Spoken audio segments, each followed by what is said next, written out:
Haji Jamaludin dengan materi kajian sejarah Islam. Kajian akan berlangsung sampai dengan waktu Isya, dan untuk barokahnya mari kita awali dengan bersama-sama melafazkan al-basmalah. Bismillahirrahmanirrahim. Selanjutnya kepada Pak Prof. Bisa kita jam berapa? Bisa kita jam berapa? Ya? Ya? 16:28. Bismillahirrahmanirrahim. Assalamualaikum warahmatullahi wabarakatuh. Alhamdulillahirabbil alamin. Wassalatu wassalamu ala asyrafil anbiya'i wal mursalin Sayyidina Muhammadin wa ala alihi wa sahbihi ajma'in, amma ba'd. Alhamdulillah, kita diberikan nikmat iman oleh Allah Subhanahu wa taala. Nikmat sehat, waktu luang, dan nikmat-nikmat yang lainnya yang sangat banyak.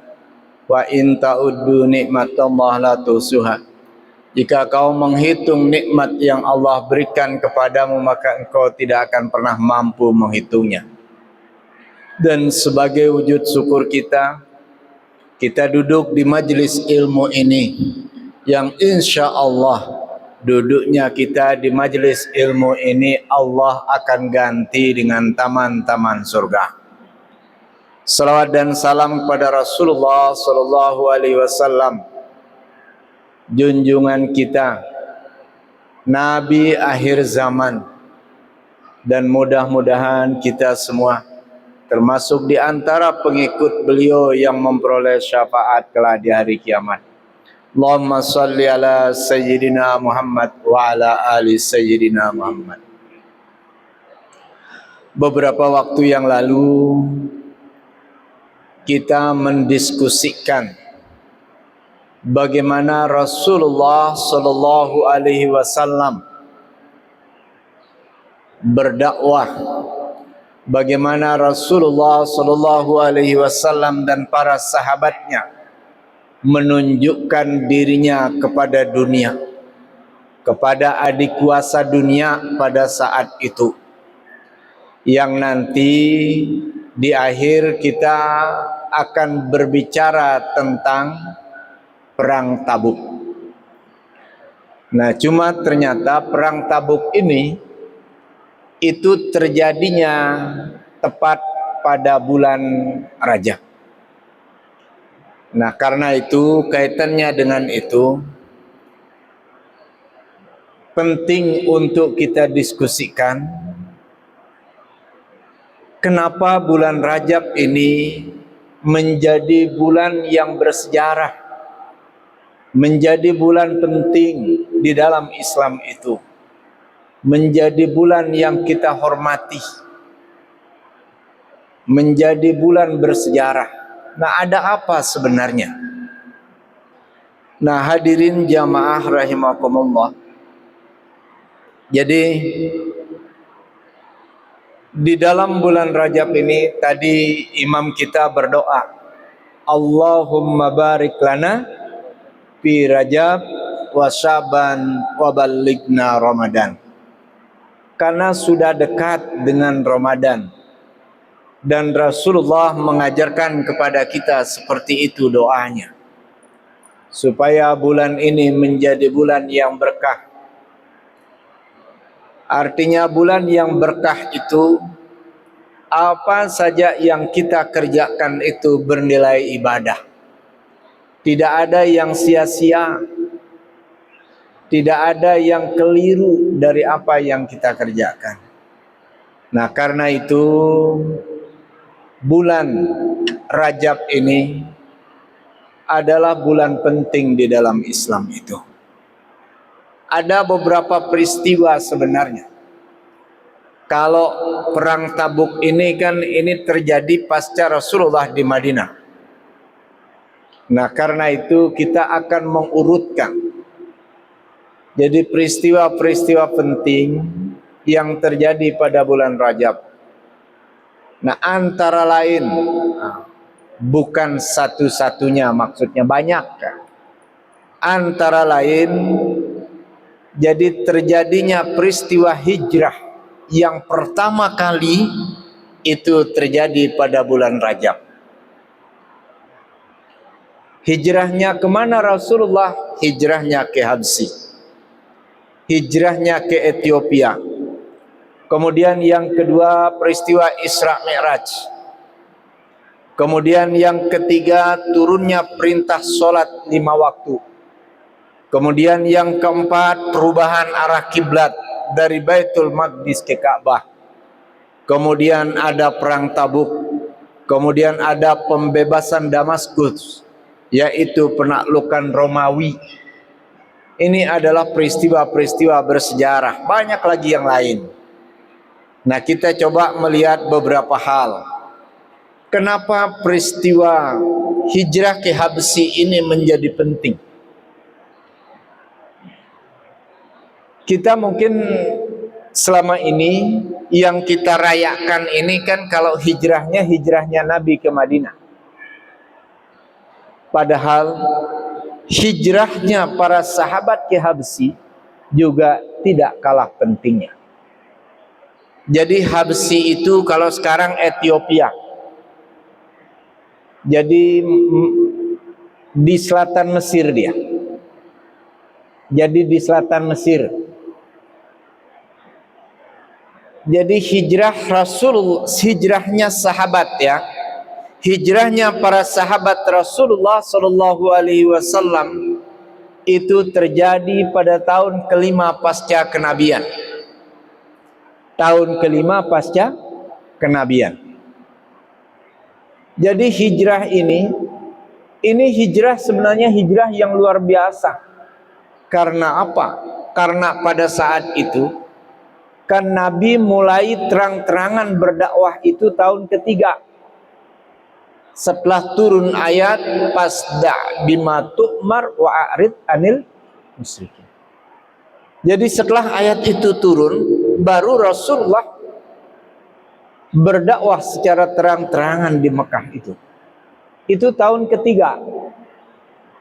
Nah, mulailah penentangan-penentangan ini. Penyiksaan-penyiksaan yang dilakukan oleh para kafir Quraisy, oleh musyrikin Mekah kepada sahabat-sahabat Nabi. Nah, termasuk juga ancaman-ancaman kepada Rasulullah. Tapi pada saat itu Rasulullah masih memiliki patih, masih memiliki orang yang sangat ditakuti oleh tokoh-tokoh Quraisy, yaitu pamannya Abu Talib. Nah, jadi sahabat-sahabat Nabi itu disiksa. Jadi mereka tidak tenang karena mereka menghindari siksaan-siksaan itu, maka mereka berhijrah ke Habsi. Nah, kenapa ke Habsi? Kan itu pertanyaannya. Kenapa ke Habsi? Padahal pada saat itu Habsi itu atau Habasah atau Ethiopia, jadi pada saat itu rajanya itu adalah rajanya Kristen. Jadi rajanya Kristen. Jadi rajanya Kristen pada saat itu. Nah, termasuk juga sebenarnya Habsi ini negara besar adikuasa sebenarnya di wilayah barat bagian selatan. Nah, termasuk kan kita sering mendengar penyerbuan Mekah yang dilakukan oleh Abraha. Nah, ternyata Abraha ini bagian dari Habsi waktu itu. Nah, hanya saja karena Abraha ini bersemangat sekali ingin menutup Mekah dan memindahkan orang-orang itu untuk melaksanakan ibadah haji itu di kampungnya dia, gitu, di pusat kekuasaannya. Nah, jadi Habsyi ini raja besar pada saat itu. Jadi memiliki wilayah kekuasaan yang luar biasa Habsyi itu. Nah, tapi pada tahun ketika Raja Najasyi, sebenarnya Najasyi itu gelar yang diberikan kepada raja-raja Habsyi. Nah, apakah namanya Najasyi apa enggak? Enggak, sebenarnya itu gelar. Sehingga kalau ditanya, itu Najasyi itu sejak kapan? Dari sebelumnya namanya juga gelar kerajaan yang diberikan. Nah, yang berkuasa pada saat itu namanya Asamah ibnu Abjar. Asamah ibnu Abjar. Nah, jadi dia berkuasa tahun 614 sampai 630. Rasulullah diangkat tahun keberapa menjadi rasul? Beliau hijrah 622. Jadi tahun 615 tahun kenabian, jadi sekitar 609. Sekitar 609 masuk 610 Rasulullah diangkat sebagai nabi, sebagai rasul. Nah, setelah 5 tahun pasca kenabian, itulah umat Islam berhijrah. Maka tahun itu tepatnya tahun 615 Hijriah. Kok 615 Hijriah? 615 Masehi. Jadi tahun kelima pasca kenabian. Nah, sementara Asamah ibnu Abjar ini menjadi raja itu tahun 614 sampai 630. Jadi dia berkuasa sekitar 16 tahun. Tahun 615 saat itulah umat Islam itu berhijrah ke Ethiopia. Nah, jadi di sering yang kita kenal itu kan Raja Najasyi. Nah, karena nanti akan disurati lagi Raja Najasyi itu setelah Nabi di Madinah, itu di belakangnya apa namanya, Asamah ini gitu. Kalau yang Najasyi yang ini itu nanti memeluk Islam dia. Nah, Asamah ibnu Abjar ini itu memerintah tahun 614 sampai 630. Kemudian dia juga memeluk Islam. Itu tahun kelima. Nah, apa sih sebenarnya peran dari Najasyi itu, Raja Najasyi itu? Jadi dia memberikan perlindungan, suaka politik diberikan kepada sahabat-sahabat Nabi. Kenapa Najasyi ini memberikan perlindungan? Jadi karena lantaran dia itu paham dengan ajaran-ajaran Injil, paham dengan ajaran-ajaran Zabur.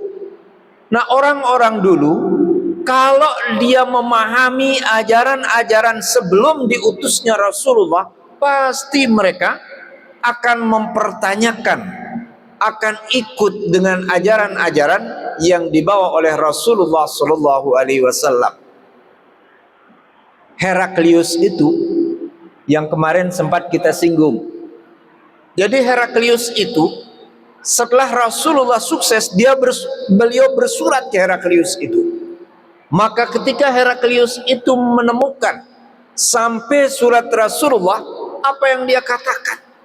Oh, inilah pesan, inilah yang dikatakan oleh kitab-kitab sebelum Islam ini, bahwa akan diutus seorang nabi akhir zaman yang namanya Ahmad, yang namanya Muhammad, dan di sana juga disebut ciri-cirinya. Makanya kemudian pada saat beliau disuratin oleh Rasulullah, dia memanggil Abu Sofyan nih. Jadi Abu Sofyan ibnu Harb. Jadi ini sebelum waktu itu masih menjadi musuh Nabi. Masih menjadi musuh Nabi. Kalaupun nanti memeluk Islam. Ternyata beliau ini adalah mertua juga Rasulullah. Beliau menikah dengan siapa anaknya? Nanti kita lihat. Ini sejarah ini. Kalau ndak kita sebut-sebut, ndak nyambung dia. Nah, ternyata Abu Sufyan ini mertua Rasulullah. Dari mana? Nah, coba nanti kita lihat. Juga peristiwanya ini berkaitan dengan Habsyi. Nah, Raja Najasyi. Sebelum kita sampai Najasyi, ke Heraklius dulu. Heraklius ini peristiwanya jauh setelah peristiwa ini. Tapi Heraklius ini ketika disuratin oleh Nabi, Heraklius ini paham dengan ajaran-ajaran sebelum Islam. Karena dia paham, maka dia bilang, oh, kalau betul ini adalah Nabi akhir zaman, maka dialah yang akan menaklukkan Romawi dan Persia. Maka dialah yang akan mengambil alih kerajaan yang hari ini aku pegang, kata Heraklius. Nah, karena dia pingin tahu Kaisar ini, Heraklius ini, dia pergi ke Sam. Kan pusatnya di Bizantium, Turki. Turki sekarang itu Bizantium. Nah, Sam ini pusat perdagangan. Orang-orang Mekah sering di sana nongkrongnya, jualannya di sana, belanjanya di sana. Maka ketemulah dengan Abu Sufyan. Ditanya, "Tuan ini orang Mekah?" "Iya." "Siapa namamu?" "Abu Sufyan ibnu Harb." "Oh, Abu Sufyan." "Iya." "Apa hubunganmu dengan Muhammad?" "Kamu kenal?" "Aku kenal baik." "Oke, satu yang aku pesankan kepadamu. Kamu setuju enggak dengan apa yang dibawa?" "Enggak." "Baik, kau boleh tidak setuju dengan dia. Tapi satu yang aku minta," kata Heraklius, "jujur menyampaikan informasi. Kalau kau berbohong..." Jadi diancam dia oleh Heraklius. Nah, karena itu dia jujur. Seluruh pertanyaan tentang ciri-ciri Rasulullah, kenabian Rasulullah, itu yang ditanyakan oleh Heraklius. Jawabannya apa yang Anda tanyakan, semua ini adalah benar. Baru kemudian dia bilang, oh berarti ini benar Nabi akhir zaman. Dia kembali ke istananya Heraklius itu. Surat Nabi dibawa, ditaruh di tempatnya. Tapi dia tidak tenang. Karena apa? Mau meninggalkan istana, menjadi muslim, atau tetap di istana. Karena pasti ditentang. Tapi dia bilang ini adalah kebenaran. Dan ini adalah sesuatu kebenaran yang dibawa oleh Nabi, yang nanti dia akan menaklukkan Persia, yang akan menaklukkan Romawi. Nah, nanti kita diskusikan yang itu, perang itu nanti belakangan lagi. Sekarang kita kembali ke Najasyi ini. Nah, Najasyi ini memberikan perlindungan. Ini kita kembali ke Mekah. Kalau yang tadi surat itu peristiwanya di Madinah. Ini kita biar ndak urutan berpikirnya ndak keliru. Nah, jadi Najasyi ini, jadi beliau tinggal di Ethiopia dan beliau memberikan perlindungan suaka politik kepada sahabat-sahabat Nabi yang disiksa di Mekah. Maka mereka kemudian diperintahkan oleh Rasulullah untuk berhijrah ke Ethiopia itu. Diperintahkan karena apa? Karena Rasulullah memperoleh kabar bahwa Najasyi ini adalah orang yang adil, raja yang adil, yang tidak zalim. Dia adalah raja yang lurus, yang selalu membela kebenaran, dan dia tahu tentang hukum-hukum, dia tahu informasi-informasi tentang akan datangnya Nabi akhir zaman Muhammad Rasulullah. Dia tahu. Nah, ketika utusan ini datang ditanya, apa yang Anda mau? Oh, salam Muhammad Rasulullah. Nah, yang membuat dia menarik, yang membuat Najasyi ini tertarik kepada Rasulullah, ada beberapa hal yang disampaikan oleh saudaranya Sayyidina Ali. Jadi Sayyidina Ali ada namanya Ja'far bin Abi Talib. Jadi saudaranya Sayyidina Ali namanya Ja'far bin Abu Talib. Nah, Ja'far ini kemudian termasuk rombongan yang berhijrah. Beliau membacakan ayat-ayat yang bercerita tentang Maryam, ayat-ayat yang bercerita tentang Isa. Beliau kemudian bilang, apa yang Anda sampaikan sebenarnya saya sudah mendengarnya, tapi saya lebih yakin bahwa Nabi Anda ini adalah Nabi akhir zaman yang akan meluruskan seluruh kekeliruan-kekeliruan yang dilakukan oleh agama-agama sebelum Rasulullah Shallallahu Alaihi Wasallam.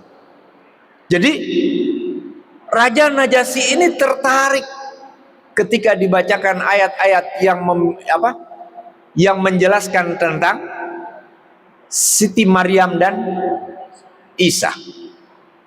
Ternyata seluruh kisah yang disampaikan oleh Al-Quran, yang disampaikan oleh Rasulullah, itu sebelumnya sudah diceritakan juga oleh kitab-kitab sebelum Islam itu. Riwayat-riwayat yang berbicara tentang tentang Maryam, Siti Maryam, surat-surat yang berbicara tentang Isa, itu semua ternyata sebelumnya sudah pernah ada, tapi ada yang kemudian dikaburkan. Tentang kematian Isa alaihissalam itu diceritakan. Apa kata Najasyi? Ini adalah kebenaran. Jadi dia merinding katanya ketika dibacakan ayat-ayat Al-Quran. Nah, maka kemudian dia memeluk Islam.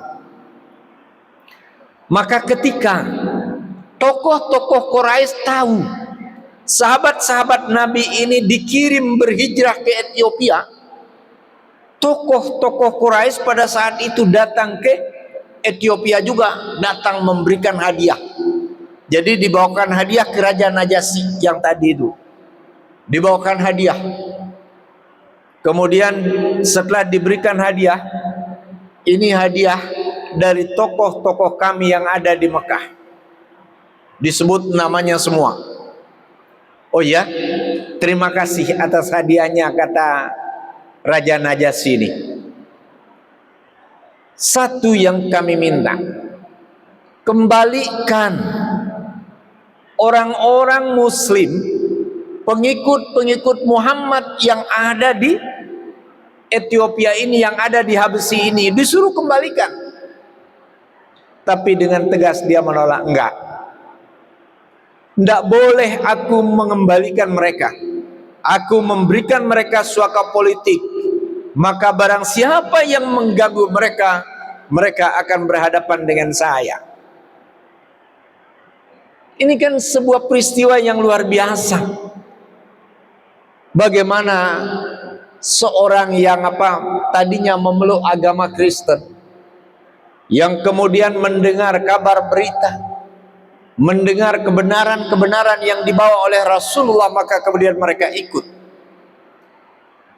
Dan inilah yang membuat Islam itu mulai berkembang. Tapi pada saat itu Raja Najasyi ini tidak memaksa rakyatnya untuk memeluk Islam. Silahkan, siapa yang mau Muslim, Muslim. Siapa yang mau tetap Kristen, tetap Kristen. Tidak dipaksa. Bahkan ada sahabat Nabi juga, sahabat Rasulullah, yang kemudian dia murtad memeluk agama Kristen. Ubaidillah bin Jassi, itu namanya, Ubaidillah bin Jassi. Nah, beliau ini Ubaidillah ini berhijrah bersama istrinya, bersama sahabat-sahabat yang lain. Nah, Ubaidillah ini termasuk yang meninggalkan Islam.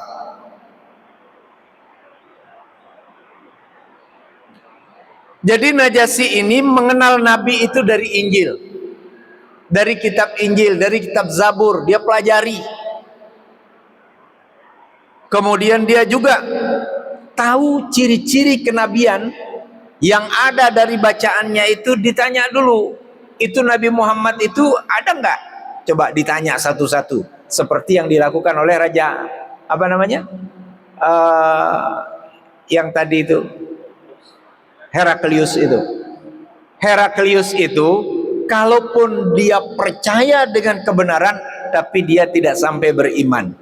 Tapi Najasyi ini dia percaya dan dia beriman. Ini bedanya. Nah, kemudian Najasyi ini setelah memperoleh penjelasan tadi dari Ja'far ibn Abu Talib, kemudian dari kebenaran-kebenaran ayat-ayat Al-Quran itu yang menguatkan dia. Nah, tadi itu ketika mereka kembali ya.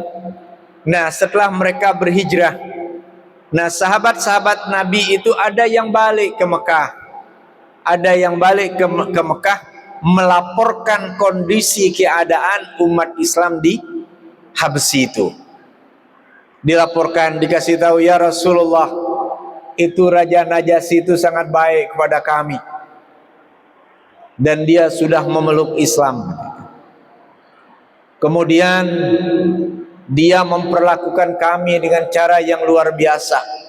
Dia melindungi kami, dia sangat menghormati kami. Kemudian pertanyaan Rasulullah, bagaimana yang lain? Kemudian disampaikan, oh, Ubaidillah bin Jahsy itu murtad ya Rasulullah. Dia murtad? Iya. Setelah dia murtad, dia meninggal.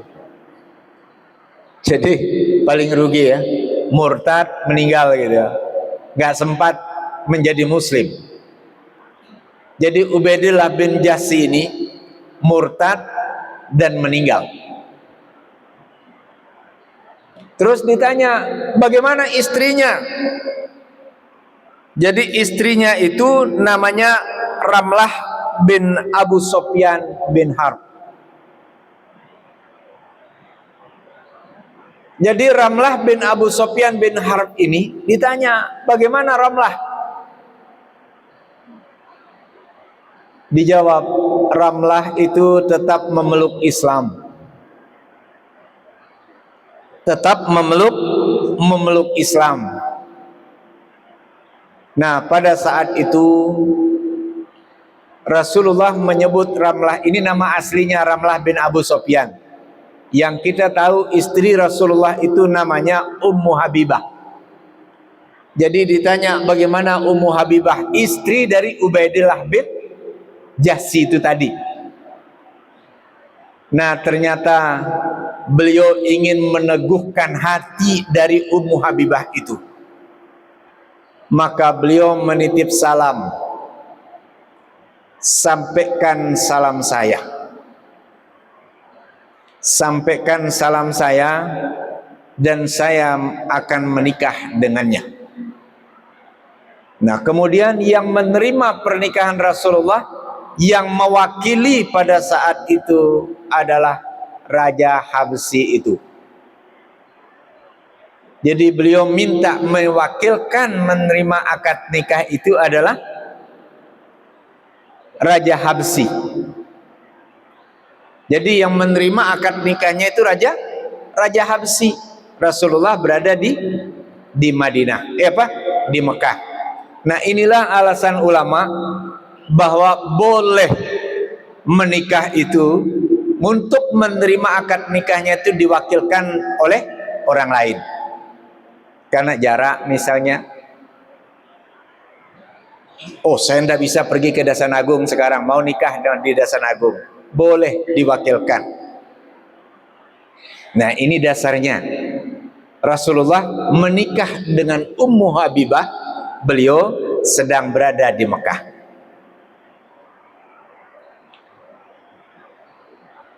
Nah, jadi yang menerima akad nikahnya siapa? Raja Habsyi.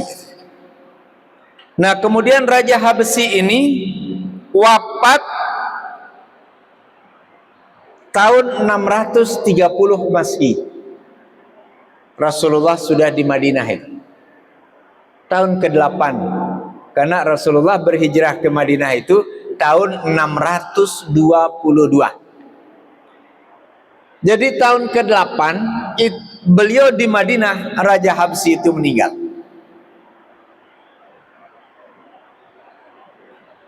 Dan beliau mensolat gaibkan Raja Habsyi pada saat itu. Karena apa? Karena beliau ini penghormatannya terhadap Raja Habsyi itu. Karena beliau Islam, kemudian beliau memberikan suaka politik dulu pada saat sebelum hijrah ke Madinah. Jadi beliau melakukan sholat gaib khusus untuk Raja Najasyi itu. Nah, jadi hadirin jamaah rahimakumullah, itulah peristiwa hijrah yang pertama, dan itu terjadi pada bulan Rajab. Nah, kemudian yang kedua, peristiwa yang terjadi itu, yang peristiwa yang paling penting di bulan Rajab itu adalah Isra Mi'rajnya Nabi Sallallahu Alaihi Wasallam pada tanggal berapa? 27 Rajab. Nah, kalau hijrahnya beliau ini nyambung dengan yang tadi itu. Jadi itu terjadinya tahun ke-10 pasca kenabian.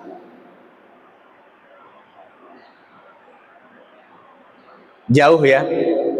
Peristiwa hijrahnya itu tahun ke-5 pasca kenabian dengan peristiwa wafatnya Siti Hadijah itu wafatnya, peristiwa hijrahnya Nabi, yaitu 5 tahun jadinya. Jadi tahun ke-10 pasca kenabian. Nah, Rasulullah Shallallahu Alaihi Wasallam pada saat itu dapat undangan dari Allah.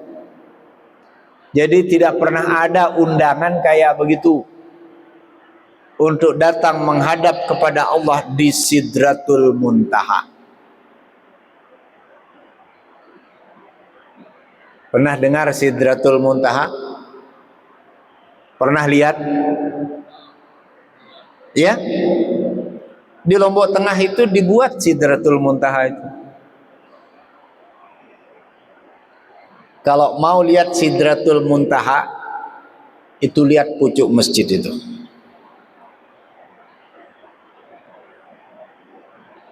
Jadi orang-orang tua kita dulu membuat simbol. Jadi kalau kalian sholat, katanya begitu, menghadaplah kepada Allah. Di mana kita menghadap? Rasulullah menerima perintah sholat itu di Sidratul Muntaha. Itulah yang kita baca ketika tahiyat. At-tahiyatul mubarakatus salawatut thayyibatu lillah, dan seterusnya. Itu kan dialognya Allah dengan Nabi Muhammad. Jadi orang tua kita, nah, pernah lihat pucuk masjid itu? Kalau kita di sini apa tulisannya di atas? Ada tulisan Allah enggak? Ada bulan bintang? Nah, jadi biasanya di kubah itu ada gambar tulisan Allah. Kalau enggak ada, itu ada satu tiang. Simbol sebenarnya itu simbol tauhid. Kalau kita lihat masjid-masjid kuno, masjid-masjid tua itu ada yang hanya satu ditulis. Kemudian kalau yang sekarang kan ditulis Allah, ditulis di atas itu. Nah, kalau kita pergi ke Masjid Rembitan, itu kita lihat ada gambar seekor burung, tapi ditulis, pernah lihat ada tulisan di depan itu, nggak tahu siapa narasumbernya, dia keliru menjelaskan.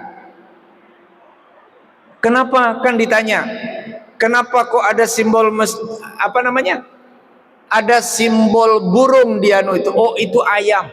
Katanya penjelasan, coba lihat nanti kalau Bapak Ibu keluar. Ada gambar masjid yang ada gambar burung itu, penjelasannya begitu.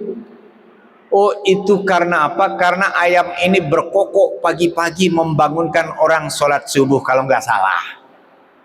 Sebenarnya itu nggak benar. Yang benar itu orang tua kita dulu itu sebenarnya simbol.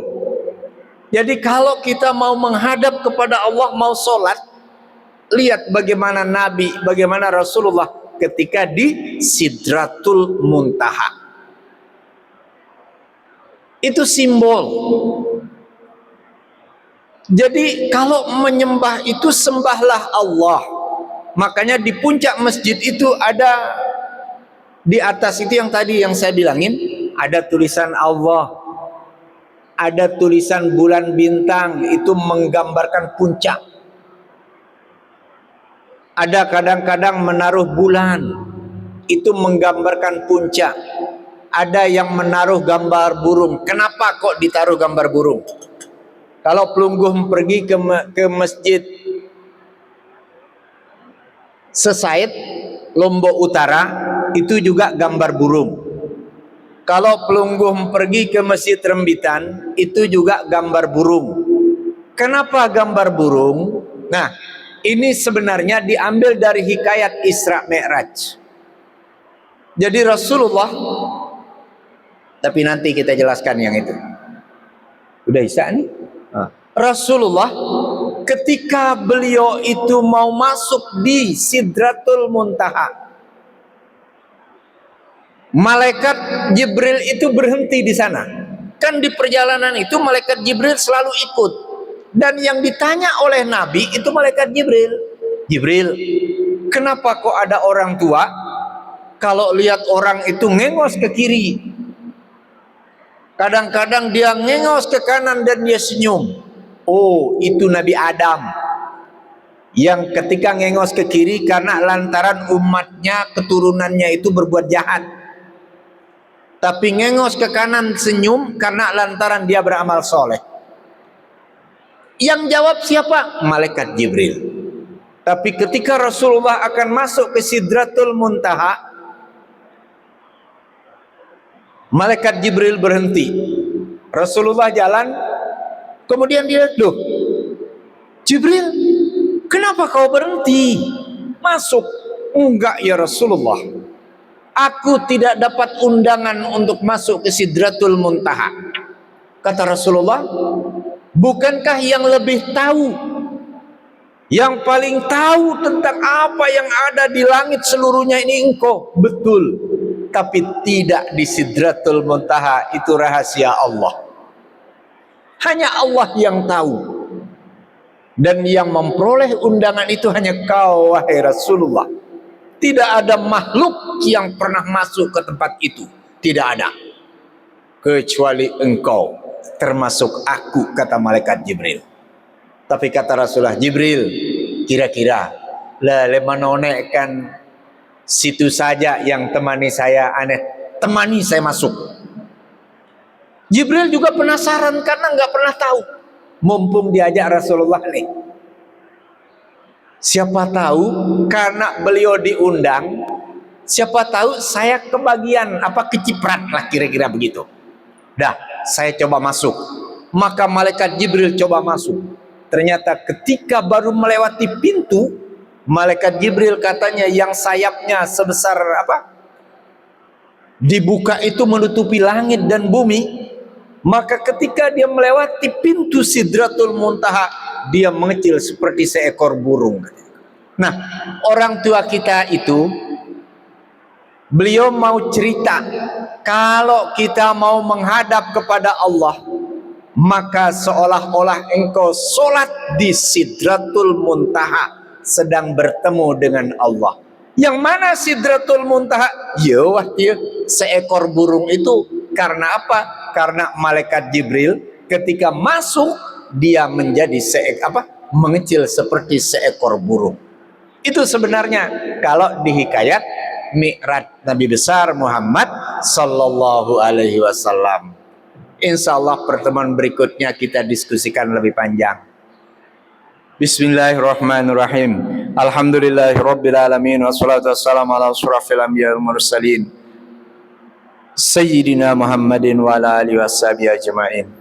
Allahumma allimna ma jahilna wa zakkirna ma nasina wa fahimna ma lam nafham wa zidna ilma wa alhiqna bis sholihin wa alhiqna bis sholihin wa alhiqna bis sholihin. Rabbana atina fid dunya hasanah wa fil akhirati hasanah wa qina azabannar wa qina azabannar wa qina azabannar wa adkhilnal jannata wal abrar. Ya aziz ya ghaffar ya rabbal alamin, taqabbal du'aana wa hajatana ya rabbal alamin, taqabbal du'aana wa hajatana ya rabbal alamin, taqabbal du'aana wa hajatana ya rabbal alamin. Subhana rabbika rabbil izzati amma yasifun wa salamun alal mursalin walhamdulillahi rabbil alamin. Demikian, wallahu muwaffiq wal hadi ila sabilir rasyad. Assalamualaikum warahmatullahi wabarakatuh.